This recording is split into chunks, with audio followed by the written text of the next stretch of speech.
Hey, B-Sauce, Raging here. Let's talk about Call of Duty World War II for a few minutes, because it is a game I'm actually pretty excited for. I know most of you are as well, and I know some people aren't. Some people say it's going to be shit because Call of Duty is shit, has always been shit, and always will be shit.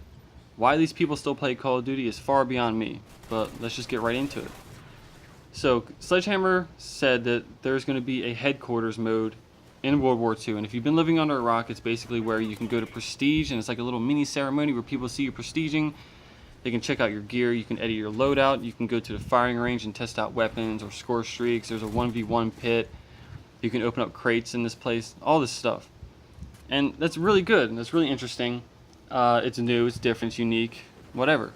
But they also said there's going to be a mail system in the headquarters mode where you'll get daily messages from the developers, you'll get mail on upcoming events or current events in the game, shit like that.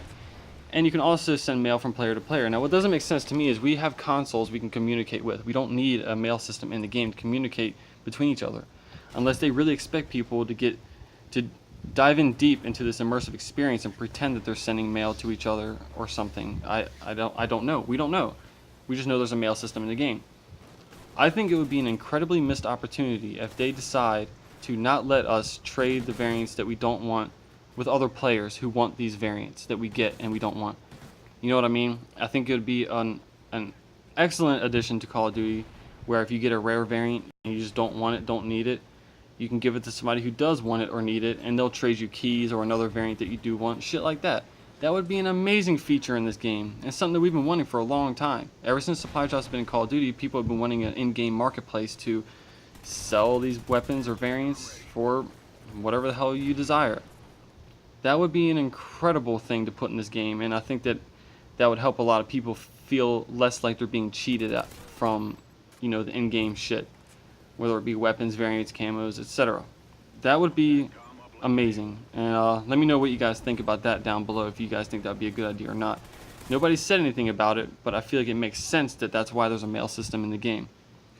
Also, ever since Call of Duty's been around, when you start a match and you start sprinting towards the enemies to kill them, you always get body blocked and bounced around, and it's really annoying. It happens almost every single time I spawn into a game. Sometimes I usually wait like 2 seconds and then start running so I don't bump into anybody. I don't understand why still to this day they don't have like a fucking body block protection for like the first 10 seconds of a game. Like the second the game starts, you have 10 seconds where you can go through your teammates and such.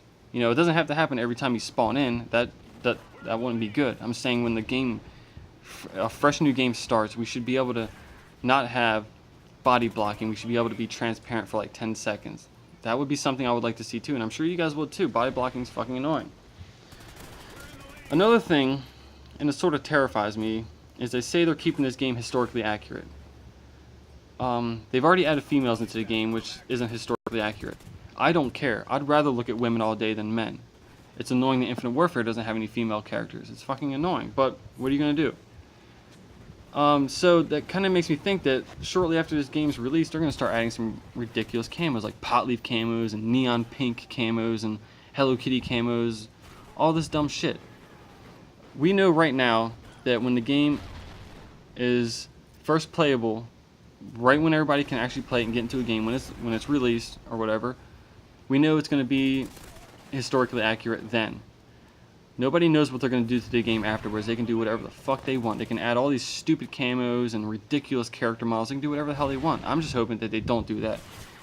They can give us camos in the game that are more subtle than fucking Neon Tiger or something like that. You know what I mean? There's things they can do, and I hope that they do that. Like just like subtle camos, nothing too flashy and loud.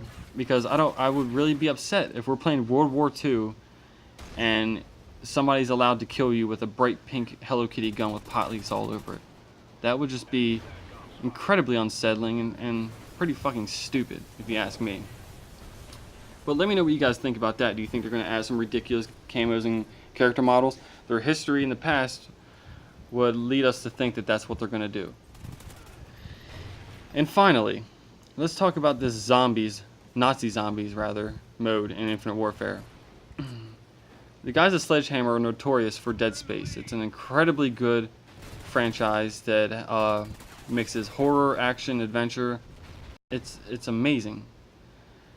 They are taking elements from Dead Space and putting it in this new Zombies game, which is amazing. If you've seen the trailer, you know what I'm talking about. It looks terrifying. The zombie models look phenomenal. It's gritty, it's dirty, it's dark, it's disgusting, and it's amazing. You know, I always thought the Black Ops 3 zombie storyline wasn't gory enough, or you know, it just wasn't savage enough. Like this is gonna probably yeah, probably. God damn, why did it take me so long to say that? It was really difficult. But the trailer looks amazing. Now, Dead Space is third person, and they say there are going to be elements of third person in Nazi Zombies. I'm hoping that the entirety of Zombies in World War II is not third person. I hope that there's areas you can go to or certain parts of the Easter egg where you'll have to be in third person, and that's fine. But I don't want to play all of Zombies in third person. I don't know how you guys feel about that, but it's just unnatural.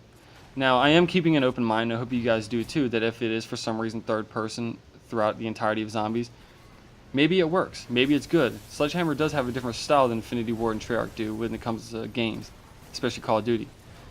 And I'm putting all my trust into these guys, hoping that the zombie experience is on point, that the multiplayer stays as historically accurate and as modest as possible, with no super loud annoying camos, and I hope that we can trade the items that we get in supply drops between other players in game. Thank you so much for watching, guys. Let's talk about this shit down in the comments below. Let's see y'all later. Peace.